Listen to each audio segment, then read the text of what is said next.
Consta en el programa el título Los Zambrano, ¿no? Bueno, la familia Zambrano.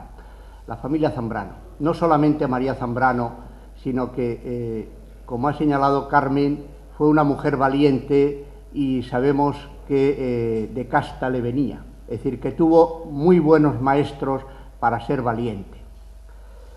Y por eso les quiero traer algunos testimonios tomados de su abuelo, de Diego Zambrano, de su padre, de su propia madre y de ella misma, ¿no? Algunos textos de los que les voy a leer son inéditos, algunos, la mayoría no se han leído nunca en público, ¿no? Son pequeños fragmentos, cada uno de ellos necesitaría una explicación y no quiero extenderme más de lo razonable, pero verán que María Zambrano pertenecía a una familia realmente comprometida y bien lejana a cualquier tipo de pusilanimidad, ¿no? Todo lo contrario, fue una familia de fuerte compromiso, ¿no? Y leyendo estos textos uno siente realmente pena de que esta familia tuviera que exiliarse, ¿no? Es un poco la tragedia de España, pero afortunadamente también de la España recobrada, de la España esperanzada, ¿no?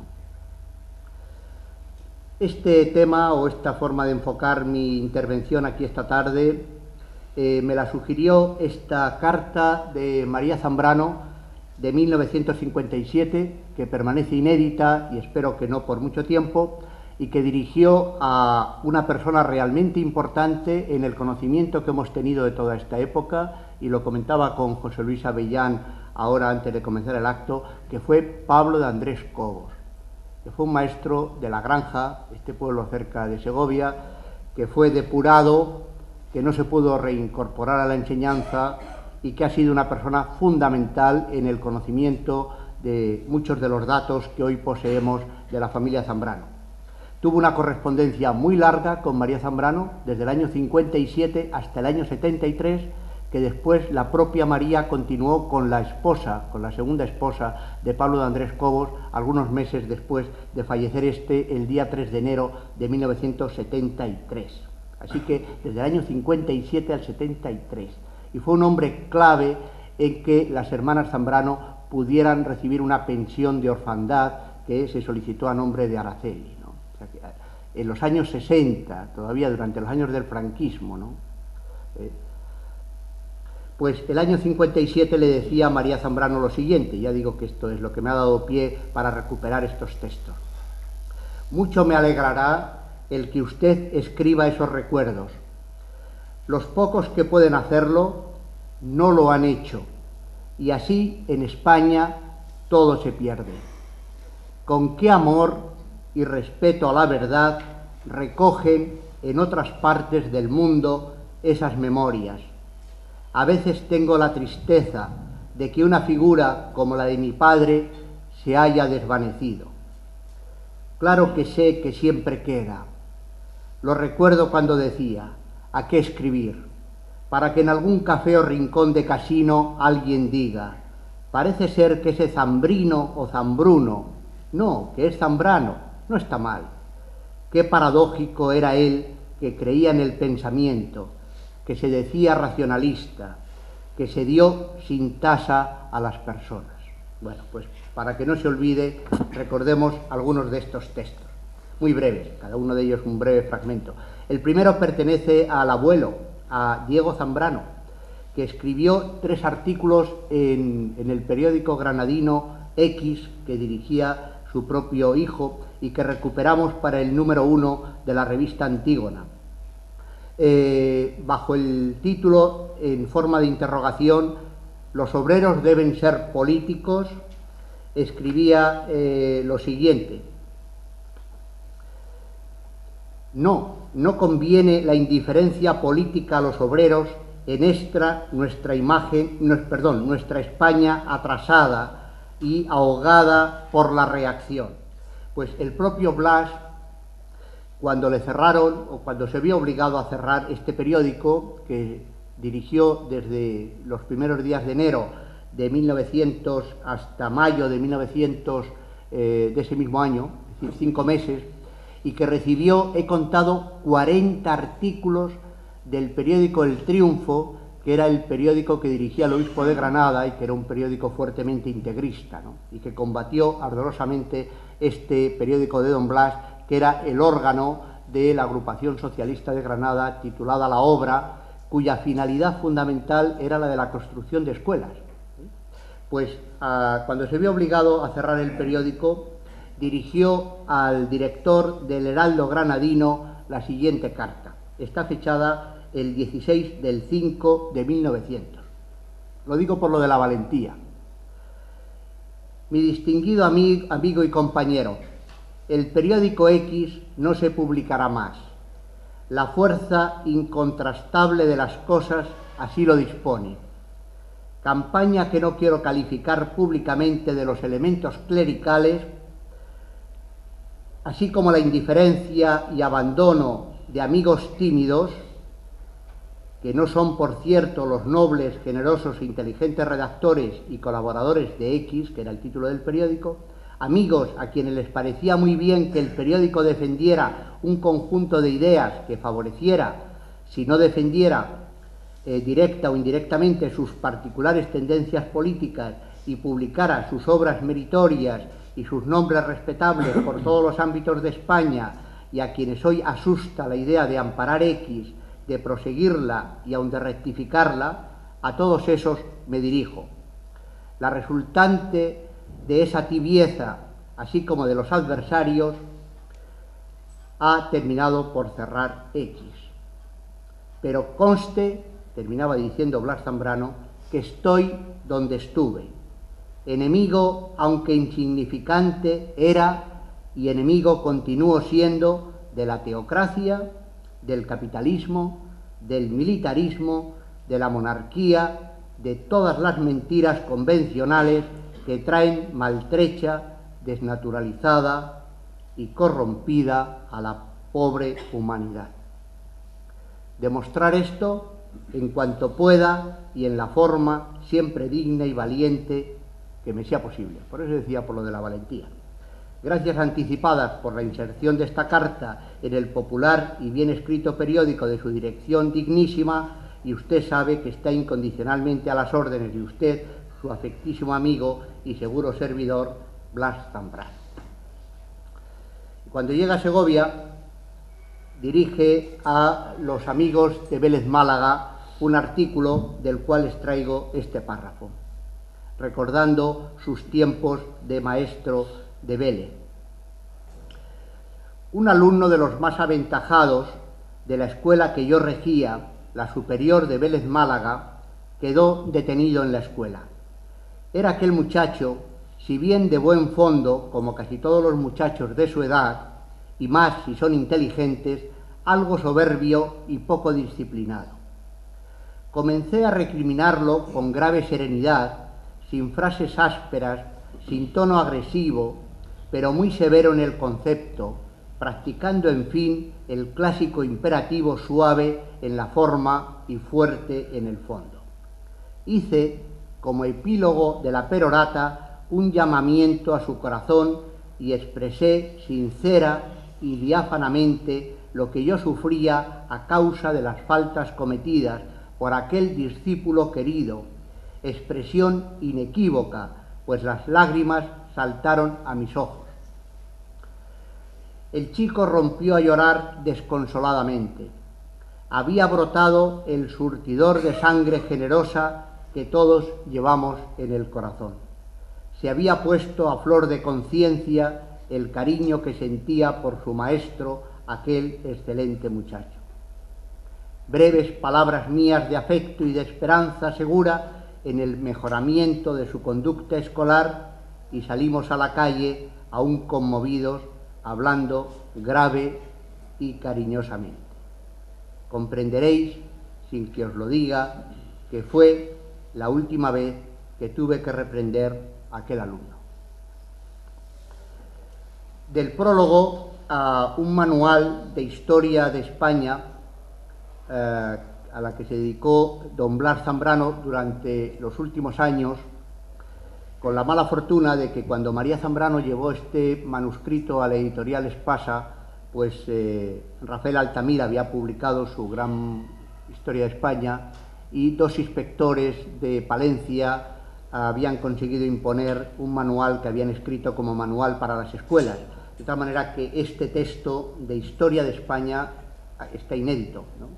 De él se conservan aquí en la Fundación varios manuscritos, mecanoscritos, mejor dicho, y son interesantes la concepción doctrinal del por qué es necesario estudiar historia de España, y que forma parte, ha dicho José Luis Avellán, que María Zambrano y su padre fueron ateneístas. Durante los años de la República hubo un gran debate en el Ateneo acerca de la necesidad de enseñar la historia en las escuelas. Pues de ese debate forma parte estas 6 u 8 líneas.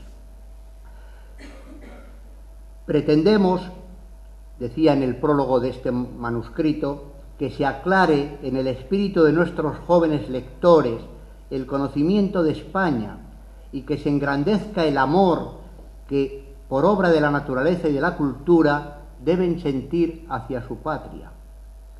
Queremos, en vista de tal fin, exponer una visión cálida de España. Una de las causas de la decadencia que todavía sufre nuestro país, está escrito hacia 1934-35, es la debilidad, la ausencia de, en muchos casos, de lo que pudiéramos llamar el sentimiento de la patria, que no es el puro y simple patriotismo, amor espontáneo a la patria, semejante al amor a la familia, porque se pertenece a ella, sino una asociación de ideas y sentimientos de la que resulta la estimación altísima, respeto, cariño y admiración a la personalidad superior que es la patria. Interesante conocer esto, porque estos fueron los exiliados. Como luego hemos conocido otra forma de patriotismo, conviene hoy, en el regreso de María Zambrano, saber de qué estaban escribiendo los que tuvieron que marcharse. El respeto y la admiración suponen, más que el solo cariño ciego, el conocimiento de lo que se respeta y se admira. Y la formación del concepto y de la imagen, transida de emoción, de la patria, no se obtiene sino en el estudio y la meditación deleitosa. Y después el texto continúa, pero eso es interesante. No hemos leído nunca los pocos textos que conservamos de la madre. De la madre conservamos el cuaderno de apuntes con el que preparaba las clases el año 1923, que, como recordarán, es el año en que gana el directorio militar en septiembre, impuesto por Primo de Rivera. Pues ese año, doña Araceli Alarcón, en la escuela que dirigía, la escuela de Santa Eulalia, a la que seguramente asistió María Zambrano y de la que fue directora su madre muchos años, les escribía estas cosas que a mí realmente me han emocionado cuando las descubrí, y es el texto de la propia letra de doña Araceli. Esto era lo que les enseñaba doña Araceli a las niñas. Quiero dar lección del 31 de enero, una lección de derecho a las niñas. Quiero dar idea del municipio, como estamos aquí en Vélez, ¿verdad? Quiero dar idea del municipio, unidad de territorio y población que no siempre está formada por un solo pueblo cuyos intereses comunes administra el ayuntamiento. Les diré a las niñas de cuántos cargos se compone el ayuntamiento y del principal, que es el alcalde presidente. El objeto principal de esta lección será despertar en las niñas el sentimiento de ciudadanía, les suena, ¿verdad?, y hacerles ver la gran importancia que para la ciudad y para la nación tiene el que los ayuntamientos estén formados por personas cultas, trabajadoras y austeras, y la gran inmoralidad que constituye el que su elección no se rija por normas de justicia. Insistiré, con motivo de esta lección, en el intento de fomentar en el espíritu infantil los sentimientos de ciudadanía y patriotismo y de aclarar el concepto de patria, inculcándoles el deber que todos tenemos de contribuir a su florecimiento y buena administración, que los delitos cometidos contra ellos son, si cabe, más graves que los cometidos contra un solo individuo, pues afectan a muchas personas, a todas las que constituyen la nación y el honor de ésta. Y el día 23 de marzo del año 24 les explicó lo siguiente, doña Araceli. Con motivo de celebrarse mañana la ceremonia de jurar la bandera, los soldados de la guarnición de esta capital, saben que allí está la Academia de Artillería, les explicaré a las niñas el valor y significado de este acto. Les describiré la sencilla y breve ceremonia y trataremos después del deber que todos los españoles tienen de ser fieles a su patria y defenderlas en todos los momentos, sirviéndonos esto para formar el concepto de patria que procuraré elaborar y crear en la conciencia de las niñas en todas las ocasiones oportunas. Les diré que somos humanos en cuanto tenemos patria.